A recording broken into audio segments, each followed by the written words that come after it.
All right, back again. Hopefully this might be the last one. We have this, you'll have the before you leave ask yourself sheet. Yours might have things that I modified since mine because I'm using an old draft, but we're going to have this laminated and put by the door. But just some questions to ask yourself before you leave. And that this will also help. So actually, we've kind of transitioned. There was kind of 2 points to the closing checklist. One was to help figure out how to keep the cashier in the store from 5 to 6. So that was point number one. Number two is to try to make sure that we're slowed down to a point that things aren't forgotten. So number one, if you look, they're not in really any sort of order. And oh, I'm so sorry. But there are just some questions to ask yourself before you walk out the door. First off, does anything need to be put in the cooler overnight? When we had the rhubarb, there's a lot of nights it didn't get put in, and then it also didn't get pulled back out in the next morning. But if you had also, savory rolls, anything like that needs to go in the cooler, does anything need to go in there for the overnight? Is the cardboard or the dumpster? Is it cardboard or dumpster night? So cardboard you need to pull over on Tuesday, Thursday, and Saturday because it's picked up Monday, Wednesday, Friday. The dumpster is picked up Friday, so anything that needs to go to the dumpster, like any trash in the packing room or anything, the boxes of trash where we can just throw the whole box out, those definitely need to be taken out Thursday night because we're going to have a fresh start with the trash on Friday. Are any faucets dripping? You guys, there have been a few times that the faucets were left dripping, and Jake has tried to work on them, but we can check them too. So the few times that I caught the faucets, that I caught the drips when I was baking, they were anywhere from 1 to 2 gallons an hour. So if you left a faucet dripping on a Saturday, by the time we got back on Monday morning, that'd be quite a lot of water. We pay for water, and two, it's almost always dripping out of the hot side, which means that you would be using hot water constantly all weekend long. So if you will check for the faucets dripping, that would be great before you leave. Are the lights off in the big cooler? And by big cooler, the walk-in cooler. So I don't know if you've noticed, but the light switch glows red when it's on. So those switches, both coolers, need to be off before you leave. I doubt a light uses much energy, but they do produce heat, which is obviously competing with the cooler. Are the cooler doors closed, lights off, and temperature feels cooled in the retail coolers? So if you go out there, especially the white cooler, the 3-door one, there people can make that door shut in a way that doesn't seal it. So I would make it a habit, if it's the cashier that's going around turning off all the lights, make it a habit of just, does it feel cool? You could tell. I mean, you can look at the temperature, but you can tell if it feels cool. And then just, turn off the light and then just make sure the doors are all shut. And that's just a quick thing. But then when you're going out, yeah, I checked that. The same thing with the deli coolers. I don't know, some of you may have noticed this, but especially the cheese case, sometimes if you have it closed, but then you get something out of the other end and you close it, that close actually slightly opens the other end. And so there have been numerous times people have said, yeah, I checked it and it was cracked open.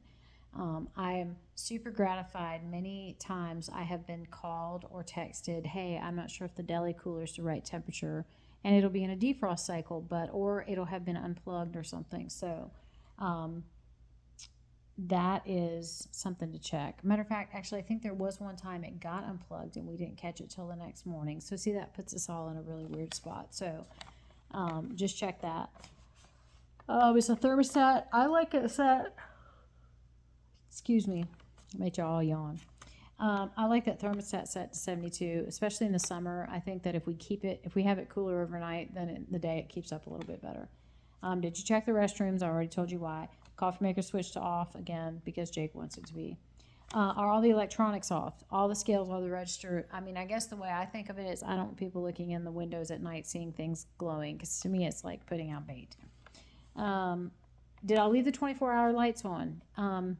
I think that they're almost always on. Not too long ago, I did run across, I was there, and all the lights got turned off, including that one. So the cameras aren't going to work real near as well if the lights are off. So that one that's marked 24 hours should be left on. Are the windows and the doors locked? And I told you that before. The reason being, Kathy and Starla come, and they're in a pretty vulnerable position when they come. We want to make sure that we protected them. So all in all, that's just kind of, you guys all know that. Those are just reminders, but we're going to put it by the door to just kind of do a little checklist. I think that as a general rule, we have great customer service. When I hear you interacting with customers, it's very good. We just want to make sure. So there's not really, I wouldn't put anything on there really for us to do differently, other than the few things like maybe don't give out times at the deli, that sort of thing. Let's just work as quickly as we can. But we just want to, the one area that I do kind of feel like we're slipping is leaving people stand there, and it mostly happens during closing. So that's where we're at. So it's not really picking on any of you that are closing. It's just trying to get everybody on a consistent schedule, so that we all know what we're doing. If we all do it the same, then it'll work out well. You might have different ways of doing it. You might be able to come up with different ways that you help the cashier be able to stock during the day. Like I said, I'm trying to make it a 7:30 to 1:30 shift when I remember to write it. But it can be, even if I forget, and then a 1 to close shift, so that from 1 to 1:30, that person coming on gets a chance to do some serious restocking in that half hour, to really put out everything that they can and start their shift with it completely restocked. I think that that's a good step. If it's a 10 to close cashier, what needs to happen is they need to be relieved longer for lunch. They need to be given an extra half hour to do that stocking. Those of you that work from a 7 o'clock shift as a slicer, 7 to 1, and I do the slash 1 through, truthfully, you guys can work until 3:30 until you get an 8-hour shift. So that means if you take your lunch and you work everybody else, you have plenty of time to work everybody else's lunch. Now, a lot of people don't take that whole 8 hours. It's okay with me if you don't, as long as you're not shorting other people's lunches, and as long as you're not shorting that stocking time. Like I said, if it's a 7 to 1:30, 1 to close kind of cashier, they don't need that, because they don't need the lunch break and they don't need that extra time. But a 10 to close cashier does. If you're switching over, you just have to kind of figure out how to make it work, and you guys are able to do that. I'm not worried. If it seriously doesn't work, and it's just taking too long, then we'll review it then. But the biggest thing that I think you guys have to switch in your mind is that you really don't need to start closing until 5.